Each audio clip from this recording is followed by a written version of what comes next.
Question number 3 है हमारे पास, prove that for any complex number z is a real if and only if z is equal to z conjugate. और दूसरा proof हमारे पास ये है। अब ये बात आप सीख ले पहले कि इफ एंड ओनली इफ इसका मतलब क्या होता है। इफ एंड ओनली इफ इसका सिंबल ये होता है।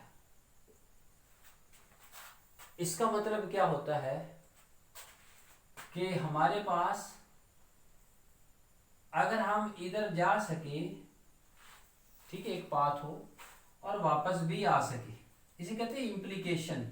एक साइड से दूसरी तरफ जाना और दूसरी साइड से वापस आ जाना। यानी हम अगर कोई काम इस तरह से लिख देते हैं, जैसे कोई एग्जांपल हम ले लें कि 2 + 3 + 4 है, तो ये आपके पास कितना बन जाएगा, 9 बन जाएगा।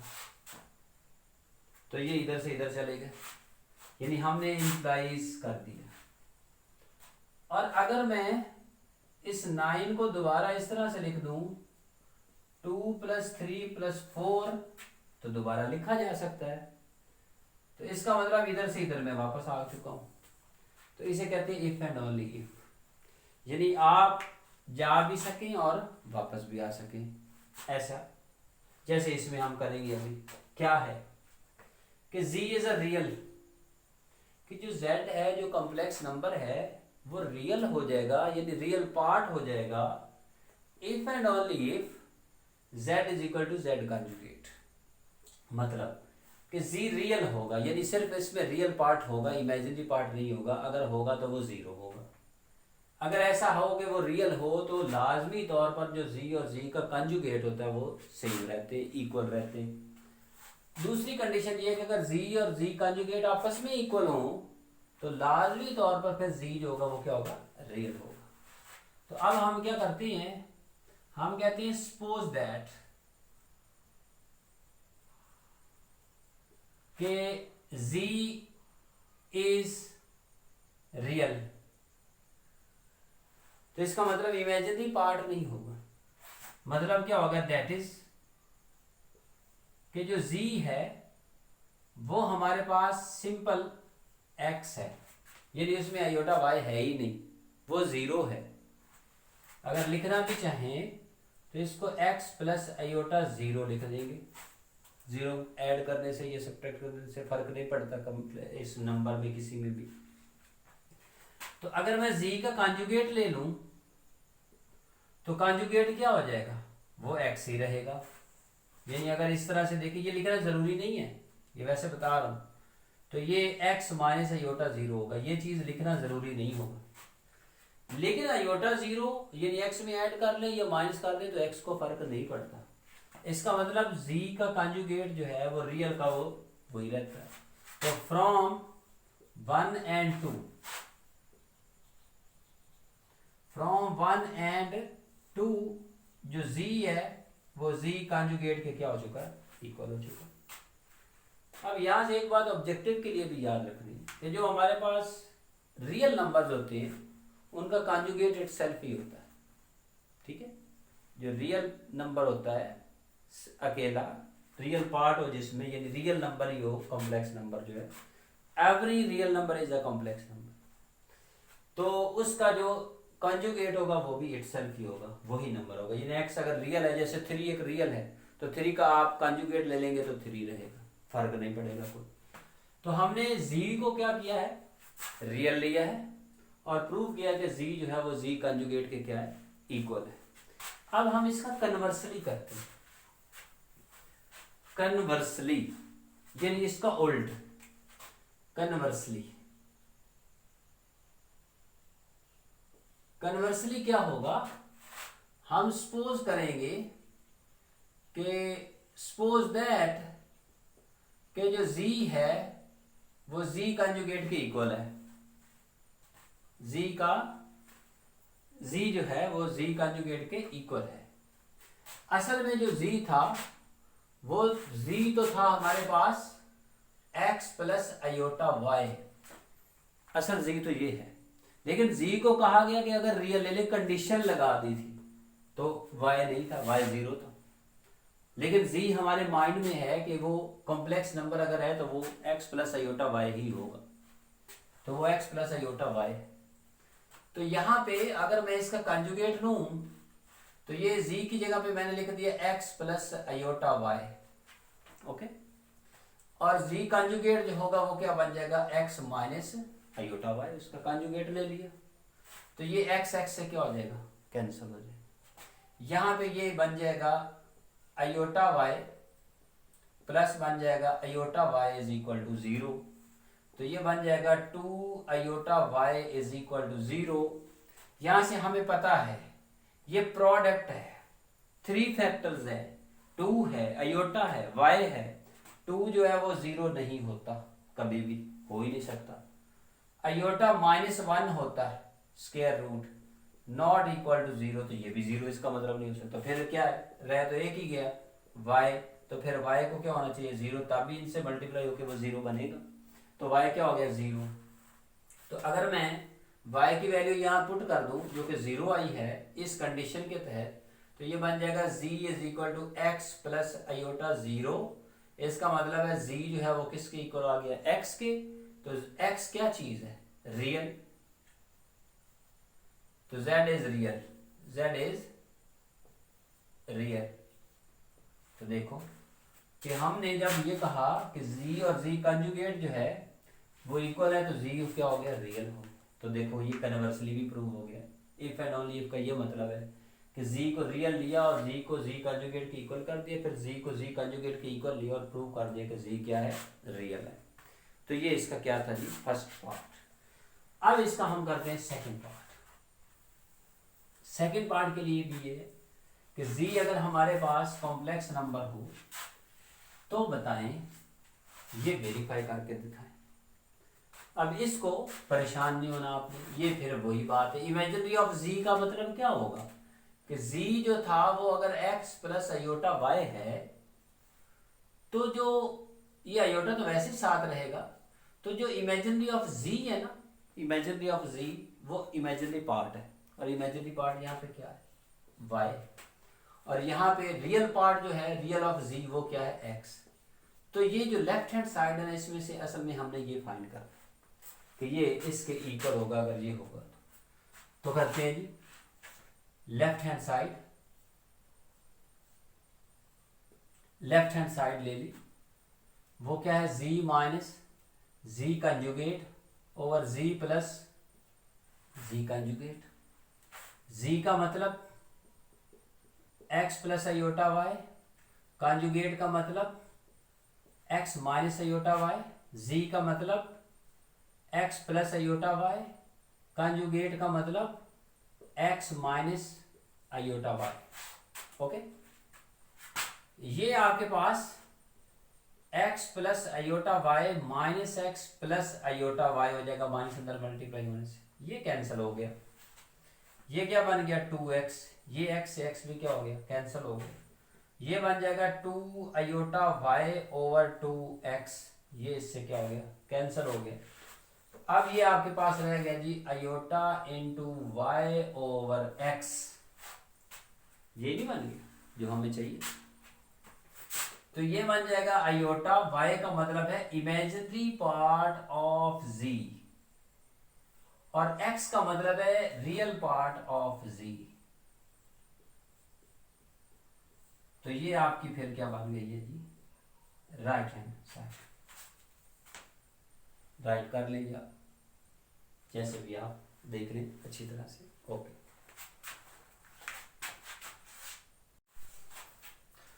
थर्ड पार्ट है जी हमारे पास क्वेश्चन नंबर 3 का, z इज आइदर रियल और pure imaginary if and only if z conjugate whole square is equal to z square.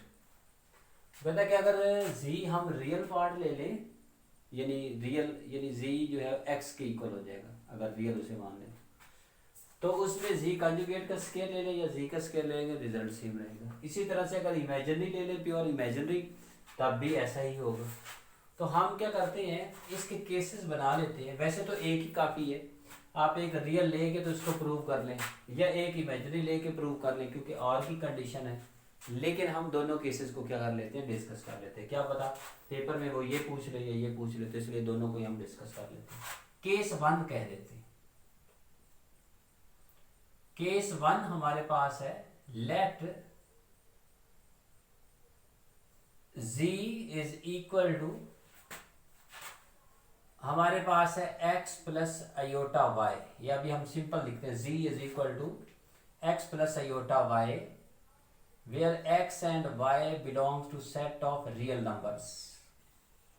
ये हमारे पास। अब कंडीशन क्या है, z इज आइदर रियल, मतलब ये रियल है। तो suppose that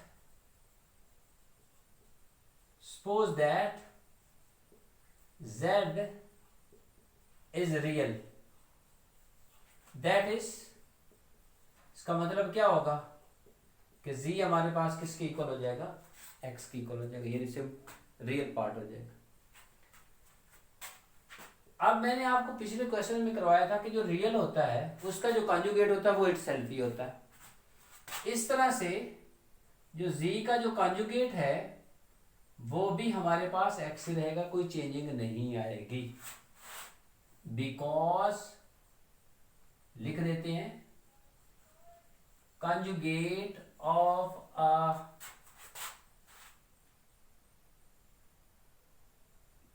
of a real part, conjugate of a real number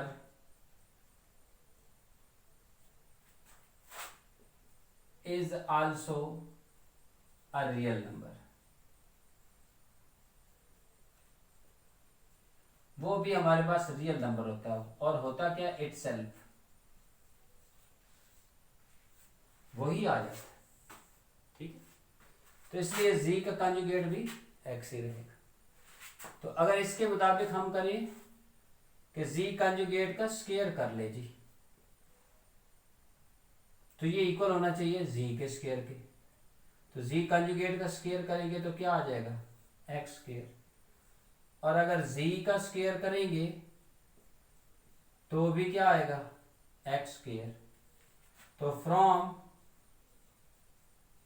1 and to z conjugate का स्क्वायर ये इक्वल होगा z का स्क्वायर। तो ये पहली कंडीशन होगी। ये हमारे पास इफ एंड ओनली इफ की कंडीशन के साथ हमने z को रियल माना और ये प्रूव कर दिया।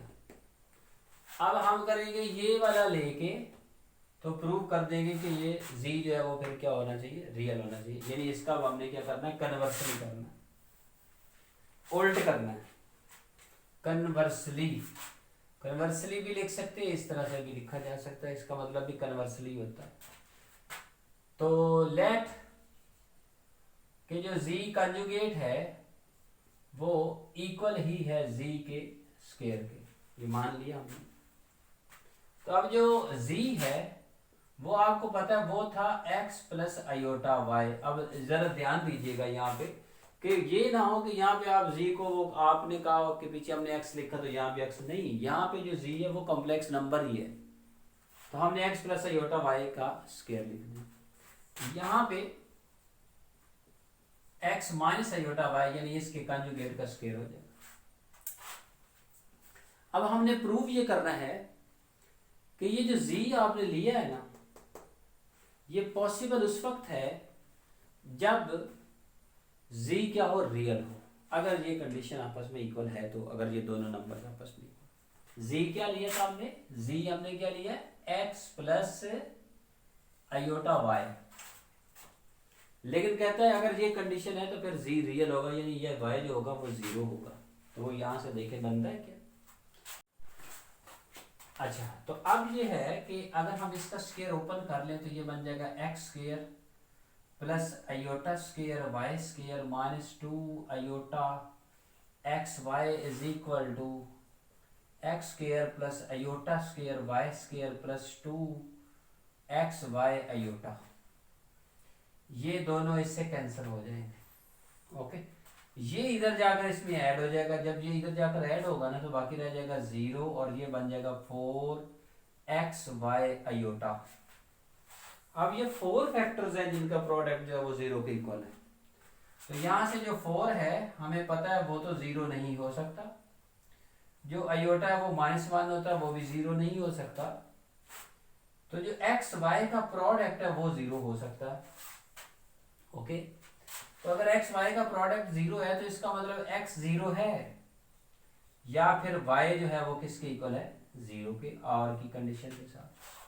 हमने क्या प्रूव करना था कि z जो है वो क्या होना चाहिए, रियल होना चाहिए। फर्स्ट केस में हमने ये डिस्कशन की थी। तो अगर y जो है वो 0 हो जाए, ये हम लिख लें, r की कंडीशन है तो कोई ये भी यूज कर सकते हैं। तो अगर हम इसमें पुट कर दें कि z जो है वो बन गया हमारे पास x प्लस y की जगह आप क्या पुट करते हैं, 0 आयोटा, तो ये क्या बन जाएगा x, तो ये आपके पास क्या बन गया है, रियल बन गया है। ठीक है, इसी तरह से अगर आप इसको इमेजिनरी ले लेते हैं तो भी कुछ इस तरह से ही कंडीशन बनेगी, वहां जाकर फिर आपने किसको करना होगा कि y 0 हो जाएगा, तो फिर और रियल बनेगा। देखिए कैसे। अब हम, लेकिन यहां तक आपका क्वेश्चन जो है वो कंप्लीट हो चुका है, क्योंकि और की कंडीशन के साथ है ना, तो बहरहाल कंडीशन अगर वो इमेजिनरी वाली लगा देते तो वो भी मैं आपको करवा देता हूँ। तो suppose that z is an imaginary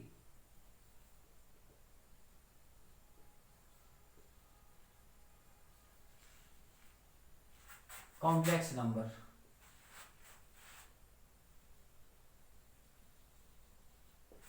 imaginary complex number, मतलब इसमें सिर्फ इमेजिनरी पार्ट होगा, रियल पार्ट नहीं होगा, रियल पार्ट 0 होगा।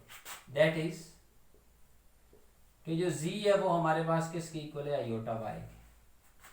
तो अगर z का कॉन्जुगेट ले लें तो वो माइनस आयोटा y के इक्वल हो जाएगा। ओके, अब इसका वो कहता है स्क्वायर ले लो, तो इसका अगर मैं स्क्वायर लूं तो ये बन जाएगा आयोटा y का स्क्वायर, और ये बन जाएगा iota square y square minus y square, ये z का स्क्वायर आ जाएगा, इक्वेशन 1 कह देते हैं। फिर z कंजुगेट का स्क्वायर भी ले लें तो माइनस आयोटा y और उसका स्क्वायर, तो z कंजुगेट का स्क्वायर लिया तो ये बन जाएगा -1, ये माइनस जो है पावर इवन आपको बताई थी, अगर हो तो वो पॉजिटिव हो जाता है, तो ये आयोटा का स्क्वायर y का स्क्वायर माइनस का स्क्वायर प्लस हो जाएगा, ये भी बन जाएगा माइनस y स्क्वायर। तो इक्वेशन 1 और 2 को देख, दोनों की राइट हैंड साइड सेम है, इसका मतलब लेफ्ट हैंड साइड भी इक्वल ही होंगी। फ्रॉम 1 एंड 2 हमारे पास जो z स्क्वायर है वो इक्वल है z स्क्वायर, z कंजुगेट के स्क्वायर की। ठीक है, कि z square is equal to z conjugate का square when z is an imaginary complex number. Real में भी यही हमने प्रूव किया। तो इनमें से कोई एक आप करोगे, दोनों नहीं करोगे। अगर कंडीशन लगा देते हैं कि रियल से करना तो रियल ही करें, इमेजिनरी से करना है तो इमेजिनरी कर, इसी तरह से दोनों ही आ जाते हैं, तो इनमें से कोई एक करना है आपने। अभी इसका कन्वर्सली देखते हैं। कन्वर्सली हम क्या करेंगे कि हम कहेंगे कन्वर्सली ये केस 2 हम कर रहे थे, सॉरी, तो ये बन जाएगा हमारे पास z कंजुगेट का square is equal to z square, तो ये बन जाएगा x माइनस आयोटा y का square is equal to x plus iota y का स्क्वायर, ये बन गया x square plus iota square y square minus 2 iota x y is equal to x square plus iota square y square plus 2 iota x y. तो ये आपके पास हो गया cancel, x square और ये दोनों इससे कैंसिल हो गए, ये इधर चला जाएगा, तो ये बन जाएगा 4 iota x Y is equal to 0। Okay, ये इधर ले गए, इधर जीरो रह जाएगा, ये उधर जाकर प्लस हो गया, इसको ऐसे भी लिखा जा सकता है। यहां से हम कहते हैं कि जो 4 है वो तो जीरो नहीं हो सकता। हम ये भी जानते हैं कि आयोटा जीरो नहीं हो सकता, तो इसका मतलब एक्स वाई का प्रोडक्ट जीरो होगा। और अगर एक्स वाई का प्रोडक्ट जीरो है तो इसका मतलब एक्स जीरो होगा या फिर वाई जीरो होगा या फिर दोनों ही जीरो हो जाएंगे। लेकिन हमने ये दिखाना है कि जी जो है वो क्या होना चाहिए, purely imaginary, pure imaginary number होना चाहिए। तो हमारे पास जो जी होगा वो हमारे पास था एक्स प्लस आयोटा वाई, तो एक्स की वैल्यू हम जीरो ले लेते हैं तो प्लस आयोटा वाई आ जाएगा। तो ये zero is equal to iota y, तो ये आपके पास प्योरली इमेजिनरी नंबर बन जाएगा, complex number, purely imaginary complex number बन जाएगा। तो ये कंप्लीट हो गया आपका ये वाला थर्ड पार्ट।